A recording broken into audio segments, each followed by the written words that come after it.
Your computer buying journey will inevitably lead to the question of what RAM is and how much you need. Let's explain. RAM is short for Random Access Memory and is often just called memory. Memory is not storage or where you keep your files. That's the disk drive. Instead, think of RAM like short-term memory.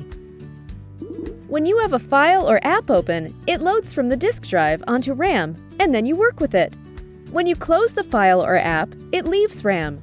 This happens because RAM is much faster at reading and writing information than a disk drive, and it isn't designed to store information long-term. The more memory you have, the more your computer can do at one time without slowdowns in performance. So this brings us back to the main question: how much memory do you need?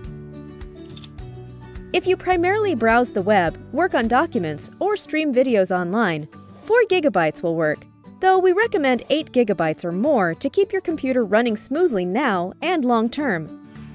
If you're editing videos, working with high-resolution photos, or working on anything that demands higher performance, you'll want to have at least 16 GB.